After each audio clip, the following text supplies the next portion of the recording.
Hello students, a very good morning to all of you. Now students, as you know that just now you have done your terminal exam and our English paper was very easy paper. Okay, so now students, your English paper was of total 80 marks. Okay, in that 80 marks all are included like grammar, composition, seen passage, unseen passage, poetry. These all are included in that 80 marks. आता हे 80 marks मध्ये तुमचं कविता, seen passage, unseen passage, grammar, writing skill म्हणजेच composition हे सर्व काही तुम्हाला पेपरमध्ये आलेलं होतं, बरोबर.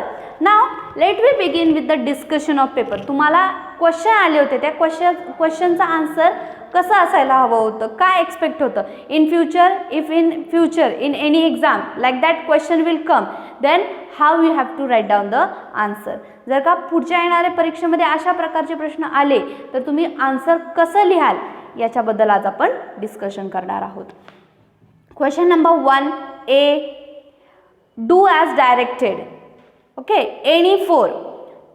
They had given 5 questions. From that 5 questions you have to attempt any 4.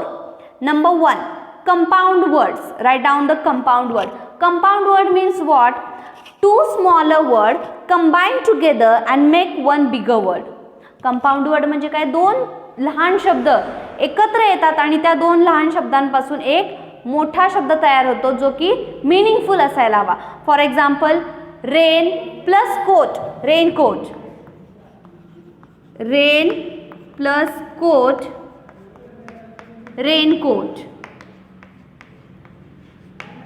Okay. और pancake, pan plus cake, pancake. म्हणजे दोन छोटे वर्ड एकत्र येऊन एक मोठा शब्द तयार होतो, त्याला कंपाऊंड वर्ड म्हणतात. Second, use in sentence beautifully. Beautifully तुम्हाला सेंटेन्समध्ये ॲड करून सेंटेन्स मिनिंगफुल एक बनवायचा आहे. She can handle every matter very beautifully. ती प्रत्येक गोष्ट खूप सुंदरतेने हाताळते, प्रत्येक मॅटर खूप सुंदरतेने हाताळते अशा प्रकारे. Punctuate the sentence. you have to give a proper punctuation mark as well as if the where it is necessary the capital letter. जर का पंक्च्युएशन मार्क्स वापरायचे आहेत आणि जर का कुठे गरज असेल तर कॅपिटल लेटर्सचा वापर करायचा आहे. The sentence is Farhan refused. He said it's all right if I get a 0. It's all right if I get a 0 in the double inverted comma and I should be capital. Okay. Then identify the tense. Mr. Amol had fallen in his life. Past perfect tense because had used in past tense. This sentence is of past perfect tense. Then number 5, use the article where it is necessary. Article mean a and the. हे a and the पैकी कोणतंही एक article तुम्हाला इथे वापर करायचं आहे. Times of India is the most famous newspaper. You have to use the before most, the most. Okay. Second, do as directed any 2. Prepare a word chain. Then word chain. Word is ribbons.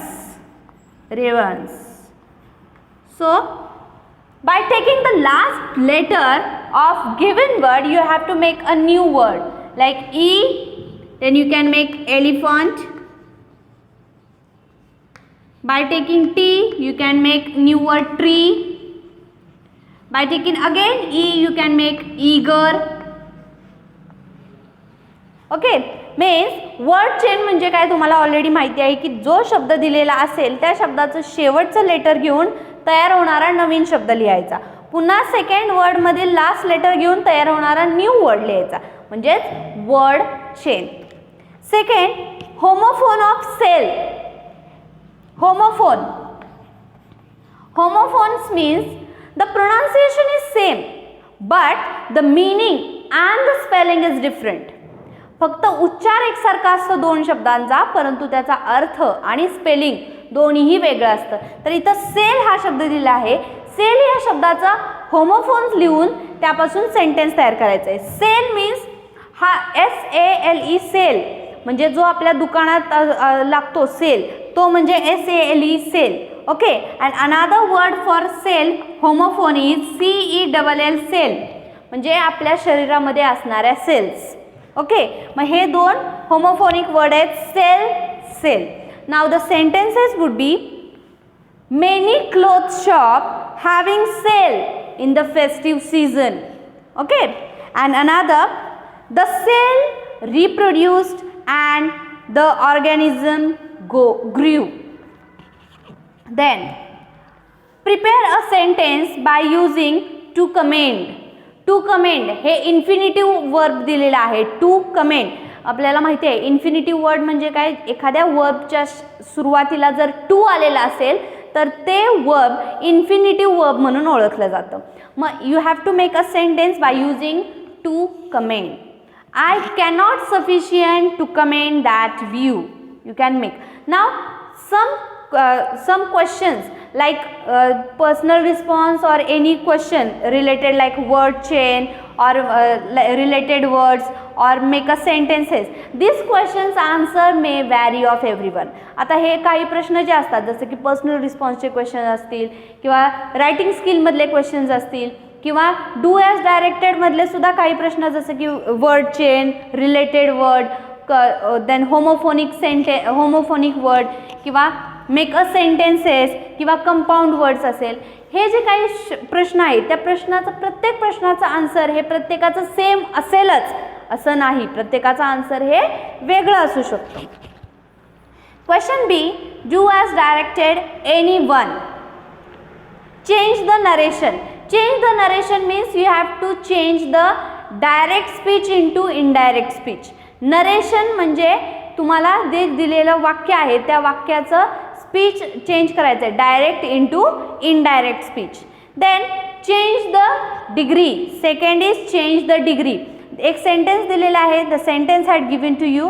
That sentence you have to change into first positive degree and then comparative degree. The sentence given in the superlative degree. Sentence तुम्हाला superlative डिग्रीमध्ये दिलेलं आहे, ते sentence तुम्हाला positive आणि comparative डिग्रीमध्ये change करायचं आहे. Then section second A, problems regarding children with the help of web diagram present. तुम्हाला एक पॅसेज दिलेला आहे, that is a seen passage. हा सीन पॅसेज आहे तुमच्या टेक्स्टबुकमधला. त्या पॅसेजच्या मदतीने तुम्हाला question and answers you have to complete. Remember one thing, whenever the passage from the poem or from the lesson comes, that passage should be seen passage or unseen passage. You must read the passage at least twice very carefully. तुम्हाला जेव्हा passage येतो, मग तो कवितेचा passage असू देत किंवा धड्याचा passage असू देत, सीन असू देत किंवा अनसीन असू देत, यू शुड रीड. म्हणजे तुम्ही तो पॅसेज व्यवस्थित लाईन बाय लाईन वाचायला हवा, व्हेरी केअरफुली, कमीत कमी 2 वेळा तरी. आधी प्रश्न सोडवायला घ्यायची आणि मग प्रश्न जसा वाचत जाईल तशी उत्तरं शोधायची, तर तुम्हाला उत्तरं व्यवस्थित मिळत नाहीत, तुमच्या लक्षातही तसं येणार नाही. म्हणूनच आधी पॅसेज वाचायचा आणि मग उत्तर लिहायला घ्यायचं. So problems regarding children. Now this stanza is from let's march. Problems regarding children, slavery, child marriage, child labour, then sexual abuse, like that way. तुम्हाला वेब डायग्रामच्या मदतीने पॅसेजमधून चिल्ड्रन म्हणजे लहान मुलां कोणत्या कोणत्या प्रॉब्लेम्सला सामोरे जातात हे त्या पॅसेजमध्ये दिलेलं आहे, ते तुम्हाला लिहायचं आहे. Then according to Satyarthi, how should we react to improve the condition of children. Now this question is of personal response, but you have to write with the help of passage. तुम्हाला पॅसेजच्या मदतीनेच लिहायचं आहे, पण तुमच्या शब्दात लिहायचं आहे की सत्यार्थी यांना काय वाटतं की चिल्ड्रनची, लहान मुलांची कंडिशन आपण कशा प्रकारे इम्प्रूव्ह करू शकतो असं सत्यार्थींना वाटतं. हे तुम्ही तुमच्या शब्दात परंतु पॅसेजच्या मदतीने लिहायचं आहे. Then write down the opposite word from the passage. Freedom and timid. opposite word from the passage only you have to write down. Then A4, do as directed. First is make it exclamatory. Exclamatory sentence बनवायचं आहे म्हणजेच उद्गारवाचक वाक्य बनवायचं आहे. We must be bold and ambitious. Make it exclamatory. How bold and ambitious we are. Exclamatory mark. जेव्हा sentence असेल make it exclamatory, that time don't forget to give a exclamation mark. Then second, over 50 years ago on the first day of school I met a cobbler. Add a question tag. Most of the students get confused in add question tag and WH question. बरेचशी मुलं add question tag आणि WH क्वेश्चनमध्ये confuse होतात. Add question tag म्हणजे काय, तर तुम्हाला जे वाक्य दिलेलं आहे ते पहिल्यांदा ॲज इट इज लिहायचं. त्यानंतर you have to give a comma द्यायचा and then what are the auxiliary from the sentence, that auxiliary with subject you have to write. If the sentence containing any negative word, then auxiliary will come only positive plus subject. And if the sentence is positive, and then your auxiliary plus not. जर का sentence मध्ये कोणतं auxiliary नसेल, if the sentence not containing any auxiliary, then you have to use do, does, did as per the tense of sentence. जर का सेंटेन्समध्ये एखादा auxiliary verb नसेल तर तुम्ही डू, डज, डीड हे वापरू शकता किंवा शाल सुद्धा वापरू शकता. But as per the tense, वाक्याचा काळ कोणता आहे त्यानुसार डू, डज, डीड वापरून तुम्ही ऑक्झिलरी सोबत सब्जेक्ट लिहू शकता. जर येणारा सेंटेन्स, दिलेला सेंटेन्स हे पॉझिटिव्ह असेल तर auxiliary plus not. Okay, and if the sentence is negative already, then only auxiliary plus subject. Okay, then A5, do you think it is possible to stop child labor and how? Hey, this question is of again personal response. तुम्हाला या प्रश्नाचं उत्तर लिहायचे की तुमच्या मते child labour म्हणजे बाल कामगारी आपण थांबवू शकतो का आणि ती कशी थांबवू शकतो. You have to write in 3 to 4 line. बाल कामगार आपण कसे थांबवू शकतो. How you can stop, is it possible to stop child labour and how. Okay, then next passage B. Write B1, write true or false. Now this passage is also from your textbook only. हा passage सुद्धा तुमचा textbook मधलाच आहे. First, Stewart is not afraid of Captain Robert. Now this passage is of Joan of Arc. बरोबर, Joan of Arc या lesson मधला हा जो passage आहे. तो you have to write down the only true or false. The girl is confident that Captain Robert will not put her under lock and key. True. The girl will save money for the horse by wearing a soldier's armor. True. The mission is to attack Orleans. Right, true or false. Then B second. Why had Joan wanted to meet Captain Square? Joanला Captain Squareला का भेटायचं होतं? Because she wanted to become a part of the French army by joining the Dauphin attack. तिला French आर्मीचा एक part बनायचा होता, तिला डॉफिनवरती attack करायचा होता आणि तिला कोणाला मुक्त करायचं होतं. That all you have to write in that question. B third, compound word from the passage. You have to write down the compound word from the passage. For example, anything, any plus thing, anything. Then courtyard, court plus yard, courtyard. Then blockhead, block plus head, blockhead. अशा प्रकारे compound words तुम्हाला पॅसेजमधून लिहायचे. Then write down the adjective forms. Confidently, confidence, courage, courageous. Adjective forms तुम्हाला लिहायचे. B4, do as directed. Change the voice. I shall not want many soldiers. Change the voice. Many soldiers shall not be wanted by me. Then it is a big amount of money. Change in present perfect tense. It has been a big amount of money. How is the behavior of Captain Robert according to you? आता हे सुद्धा personal रिस्पॉन्सचा question आहे, but with the help of passage only you have to write. How is the behaviour of captain Robert according to you? तुमच्या मते captain रॉबर्टचं behaviour कसं होतं? He was very rude, he was very brave. What you want, what you think about captain Robert, that you have to write. Captain Robert विषयी तुम्हाला काय वाटतं ते तुम्ही लिहायचं. You have to write in 3 to 4 lines.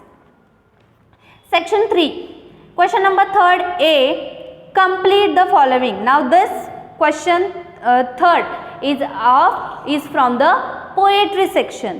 Poem चा हा section आहे third. A, complete the following. The poet wishes he could turn and live with animal. Animal don't complain. Then animals don't discuss about their duty to God. Animal are not crazy about. Okay, म्हणजे तुम्ही ज्यावेळेस कविता वाचाल त्याच वेळी तुम्हाला हे complete the sentences कवितेच्या मदतीने लिहिता येऊ शकते. Second, what could have happened to the tokens of the poet's self?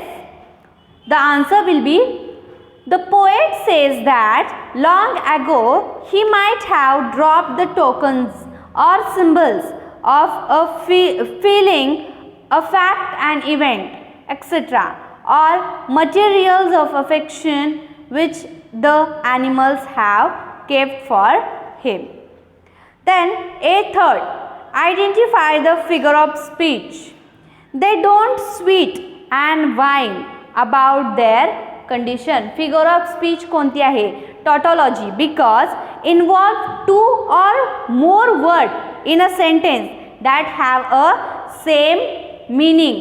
2 पेक्षा जास्त शब्द आलेले आहेत की ज्यांचा अर्थ सेम आहे. They don't sweet and whine about their condition. Then B, appreciation of poem. For that appreciation also they had given you one poem. आता ॲप्रिसिएशन ऑफ पोएमसाठी तुम्हाला पोएम दिली जाते, खाली पॉईंट्स दिले जातात की कोणत्या पॉईंट्सनी तुम्हाला पोएमचं ॲप्रिसिएशन करायचं आहे. Like title, you have to write down the title of poem. कवितेचं शीर्षक काय आहे? The poet. Like for the appreciation they had given you where the mind is without fear. The poet is mister Rabindranath Tagore. Rhyme scheme, there is a no rhyme scheme in this poem. Figure of speech, metaphor. Then theme और central idea. आता theme और central idea म्हणजे काय लिहायचं असतं की त्या कवितेची मेन थीम काय आहे, कवितेमधून तुम्हाला काय समजतंय किंवा कवितेच्या माध्यमातून कवी आपल्याला काय सांगण्याचा ट्राय करतोय. दॅट थीम और central idea you have to write down in 2 to 3 lines. Then section 4, that is unseen passage. आता हा सेक्शन 4 आहे, तो आहे तुमचा अनसीन पॅसेजचा. 4A1, complete the following. आता सीन पॅसेज ज्यावेळेस असतात त्यावेळेस तुम्ही एखादी लाईन जरी वाचण्यात तुमची मिस आउट झाली तरी तुम्ही लिहू शकता. But in the unseen passage you must read the passage very carefully because that passage is not from your textbook. आता अनसीन पॅसेज तुम्हाला व्यवस्थितच रीड करायला हवा, का तर तो पॅसेज तुमच्या पुस्तकातला नसून बाहेरचा असतो, त्यामुळे त्यातील एकही लाईन तुम्हाला मिस करून चालणार नाही. Complete the following. The hard sacrifice of pioneers resulted in progress. Okay, अशा प्रकारे. Then Indira Gandhi appeals to children not to be dash. Then third, our society is moulded by dash thoughts and action. We learn and gather strength by trying. आता हा जे काही तुम्हाला unseen passage दिलेला आहे, that unseen passage is a letter of Indira Gandhi to children. Indira Gandhi जे आहेत, इंदिरा गांधींनी मुलांना लिहिलेलं पत्र हे तुम्हाला अनसीन पॅसेज म्हणून आलेलं आहे. Now with the help of web diagram present Indira Gandhi's expectation from children with the help of passage only. पॅसेजच्या मदतीने वेब डायग्रामच्या साहाय्याने तुम्हाला इंदिरा गांधी मुलांकडून काय एक्सपेक्ट करतात, what does the Indira Gandhi expect from the children, you have to write. For example, children should shape future, children should shape their future. Hard work for progress, children should do hard work for their progress.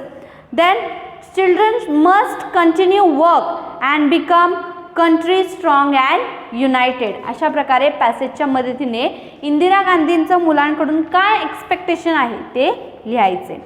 Then antonyms pair from passage. Antonyms means opposite word. Passage मधून opposite वर्ड्सच्या pairs तुम्हाला लिहायचे.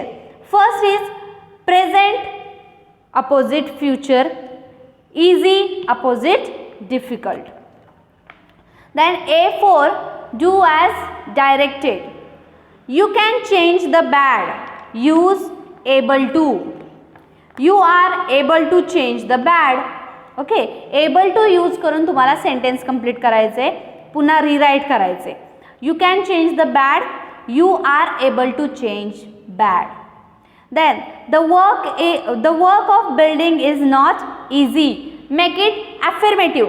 Affirmative म्हणजे सकारात्मक वाक्य. आता जेव्हा वाक्यामध्ये नॉट आलेलं असतं तेव्हा ते असतं negative sentence.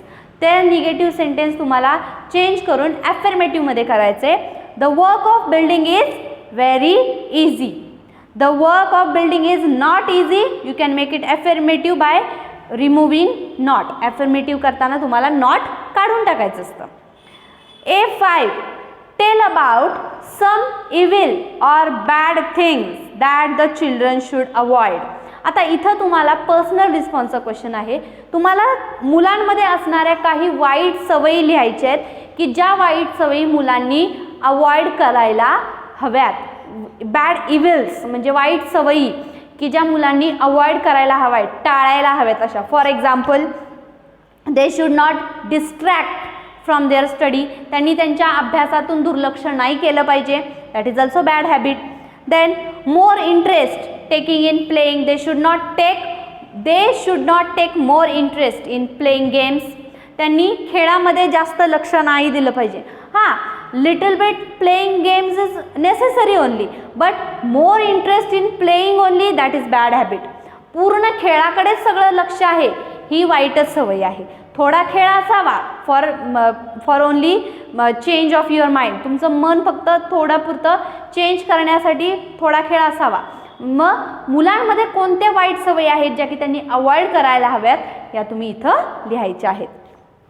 Next B, write summary and give a suitable title to stanza. आता हा जो काही तुम्हाला लेटर दिलेला आहे, स्टांजा दिलेला आहे, त्या स्टांजाची summary, what did you understood from that stanza. तुम्हाला त्या स्टांजामधून काय समजलं, that you have to write in 5 to 8 line. 5 ते 8 ओळींमध्ये तुम्हाला ते स्टांजामधून तुम्हाला काय समजलं ते लिहायचं आहे. आणि you have to give a suitable title also. तुम्हाला शीर्षक सुद्धा द्यायचं आहे आणि समरी म्हणजे तुम्हाला काय समजलं त्या स्टांजामधून, that also write. You can write the important points from the stanza also. तुम्ही स्टांजामधून काही इम्पॉर्टंट पॉईंट्स काढून सुद्धा तिथे लिहू शकता. ओके, जर का तुम्हाला व्यवस्थित सेंटेन्स स्ट्रक्चर फॉर्मेशन जमत नसेल तर you can pick out the important sentence from the stanza. Important sentence काढायला तरी जमणारच. मग ते इम्पॉर्टंट सेंटेन्स फक्त स्टांजामधून काढायचे आणि त्याचं नवीन स्टांजा तयार करायचा 5 ते 8 लाईनचा आणि त्याला फक्त एक शीर्षक द्यायचं. Very easy. Then section 5, composition section, letter writing. They had given you 2 choices. 2 letter दिलेले आहेत. 2 पैकी एक लेटर तुम्हाला लिहायचं आहे. 1 letter is of formal letter and 1 letter is of informal letter. So formal letter, that imagine you are a Komal, a head girl or head boy of Chate School, Kolhapur. Write an invitation letter to a famous environmentalist in your school on the occasion of Environment Day. तर तुम्हाला formal letter जे आहे ते एका famous निसर्गकर्त्याला लिहायचं आहे, इन्व्हायरमेंटलिस्टला लिहायचं आहे, ज्यांना तुम्हाला स्कूलच्या चाटे स्कूलच्या इन्व्हायरमेंट डे जो सेलिब्रेट करणार आहे, निसर्ग दिन, त्या इन्व्हायरमेंट दिनासाठी तुम्हाला त्यांना इन्व्हाइट करणारं एक इन्व्हिटेशन लेटर असणारं पत्र लिहायचं आहे. और इन्फॉर्मल लेटर किंवा दुसरं इन्फॉर्मल लेटर आहे जे की you can write to your friend और brother sister for describing how you celebrated involvement day in school. आणि त्या पत्रामध्ये तुम्हाला तुमच्या मित्राला, मैत्रिणीला किंवा भावाला, बहिणीला तुम्ही लिहू शकता की लेटर लिहायचे की तुम्ही तुमच्या स्कूलमध्ये कशा प्रकारे इन्व्हॉल्वमेंट डे सेलिब्रेट केला हे सांगणारा एक फॉर्मल लेटर, इन्फॉर्मल लेटर लिहायचं. म्हणजे तुम्ही इन्फॉर्मल लेटर लिहू शकता किंवा फॉर्मल, दोन्हीपैकी एकच लेटर लिहायचे. 6A information transfer verbal to non verbal. Now non verbal is about verbs and its types and sub types. आता तुम्हाला ट्री डायग्राम दिलेला आहे बरोबर, जो की नॉन वर्बल फॉर्ममध्ये आहे, म्हणजेच ट्री डायग्राम आहे. तो नॉन वर्बलमधला ट्री डायग्राम तुम्हाला वर्बलमध्ये म्हणजेच एका पॅरेग्राफमध्ये मांडायचा आहे. आणि तो जो काही तुम्हाला ट्री डायग्राम दिलेला आहे is about verbs, it's types and sub type. क्रियापद म्हणजे वर्बचे प्रकार, त्याचे उपप्रकार याचा ट्री डायग्राम दिलेला आहे. तो tree diagram with the help of that tree diagram you have to write down a passage. त्या ट्री डायग्रामच्या मदतीने सेंटेन्स फॉर्मेशन करून तुम्हाला एक पॅसेज तयार करायचा आहे. किंवा और वर्बल टू नॉन वर्बल, खाली एक पॅसेज दिलेला आहे, त्या पॅसेजमधून काही वाक्य घेऊन किंवा काही पॉईंट्स घेऊन तुम्हाला ती माहिती नॉन वर्बल फॉर्ममध्ये म्हणजे ट्री डायग्राम फॉर्ममध्ये पुन्हा एकदा तुम्हाला मांडायची आहे. बरोबर की नाही? ट्री डायग्राम फॉर्ममध्ये मांडायची. And that passage is about oil. तो पॅसेज आहे oil and you have to write down the types of oil, sub types of oil from the passage. That is also easy. Tree diagram. Then you can make a tree diagram like oil. Then what are the two main types of oil? Then first main types and second main type. Then that subtypes of oil. Then from that, if this is containing another sub point, then like that way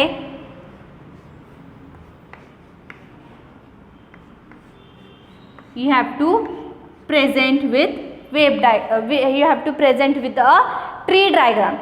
अशा प्रकारे tree diagram काढून तुम्हाला present करू शकता. तुम्ही त्या पॅसेजमधून काही points घेऊन अशा प्रकारे ट्री डायग्राम एक्सप्लेन करू शकता. This passage is about oil, types and sub types. Then B, you have to attend here also any one. B1 present your views. तुम्हाला तुमचे मत मांडायचं आहे कशाबद्दल? About sports should be optional for standard 10. इयत्ता 10वीसाठी sports हा विषय optional असायला हवा.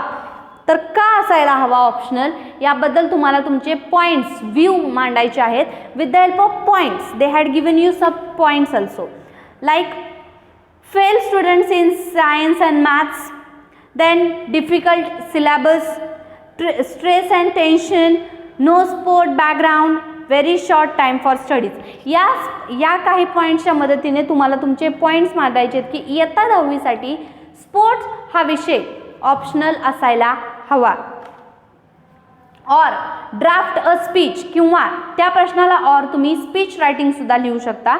Prepare a speech on importance of reading. वाचनाचं महत्त्व सांगणारं स्पीच एक ड्राफ्ट तुम्ही करू शकता. With the help of points they had given you points also for drafting a speech. Speech लिहिण्यासाठी सुद्धा तिथं पॉईंट्स आहेत, जसं की importance of reading, important points like increase knowledge. तर इम्पॉर्टन्स ऑफ रीडिंग, वाचनाचे फायदे काय आहेत? तर त्याच्यामुळे नॉलेज इन्क्रीज होतं, increase knowledge. Keeps one updated, आपल्याला वाचन करणं आपल्याला अपडेटेड ठेवतं. Ideal way to keep occupied. Develop your vocabulary, तुमची फॉर इन्क्रीजिंग युअर वोकॅब्युलरी और develop your vocabulary.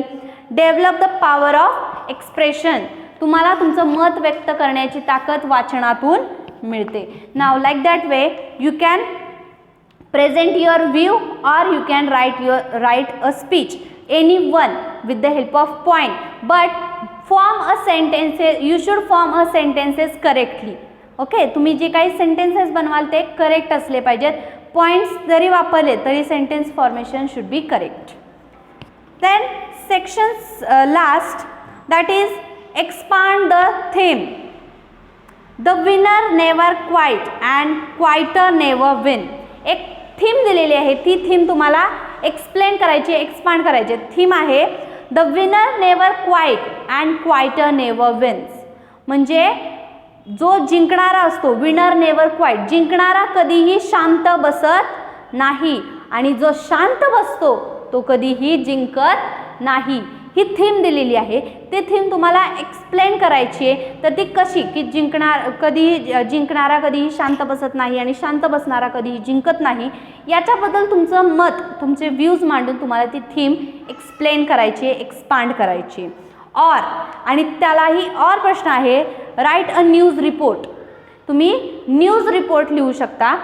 Subject is PV Sindhu wins gold medal in Asia championship. आता ज्यावेळेस तुम्ही न्यूज रिपोर्ट लिहित असता, that time the important thing first is you should give a title in a bold handwriting. Title पहिल्यांदा तुम्ही title व्यवस्थित हँडरायटिंगमध्ये लिहायचं. Then reporter, student reporter you can write. then day and date and then place and then start writing a news report. त्यानंतर तुम्ही news report म्हणजे काय, एखादी झालेली जी घटना आहे, तुम्हाला टॉपिक तर ऑलरेडी दिलेला आहे त्यामुळे तुम्ही हेडिंग लिहू शकता. Date and place you can write with your mind. तुम्ही जागा आणि जागा, डेट तुम्ही तुमच्या मनाने लिहू शकता. आणि जो काही तुम्हाला हेडिंग दिलेला आहे, टॉपिक दिलेला आहे, ती घटना घडलेली असते. मग ती घडलेली घटना कोणत्या क्रमाने घडली ते व्यवस्थित क्रमाने तुम्ही प्रेझेंट करायची असते, म्हणजेच न्यूज रिपोर्ट लिहायचा असतो. न्यूज रिपोर्ट म्हणजे काय, एखादी झालेली घटना व्यवस्थित सिक्वेन्सने लिहायची असते. If any incident had happen, that incident you have to present with proper sequence and with proper sentence structure. व्यवस्थित वाक्यरचना करून व्यवस्थित सिक्वेन्सने तुम्हाला न्यूज लिहायची असते. Then story writing. For the story writing, they had given you two choices. From that two stories, you have to write any one story. दोन story choice दिलेले आहे, दोन पैकी एक कोणतीही स्टोरी लिहायची आहे. For one first choice they had given you ending line. शेवटची ओळ दिलेली आहे, त्या शेवटच्या ओळीच्या मदतीने तुम्हाला पूर्ण स्टोरी फॉर्म करायची आहे. And second is narrate experience. Narrate experience म्हणजे तुम्हाला तिथं तुम्हाला एक तुमच्याबद्दल घडलेली घटना स्टोरी फॉर्ममध्ये एक्सप्लेन करायची आहे. ओके, मग त्यासाठी तुम्हाला दे had given you a starting line. तुम्हाला तुमच्याबद्दल झालेली एखादी घटना स्टोरी फॉर्ममध्ये एक्सप्लेन करायची आहे. And they had given you a starting line that it was late night, I was alone at home, being alone I could not sleep peacefully. मग तुमच्याबद्दल घडलेली एखादी घटना, मग you can write with your imagination. आता story writing means what, you have to use your imagination. Story writing म्हणजे कथा लेखनासाठी तुम्हाला तुमचं इमॅजिनेशन पॉवर वापरली पाहिजे. आता तुम्हाला तिथे झालेली घटना लिहायची आहे, परंतु they had given you a starting line.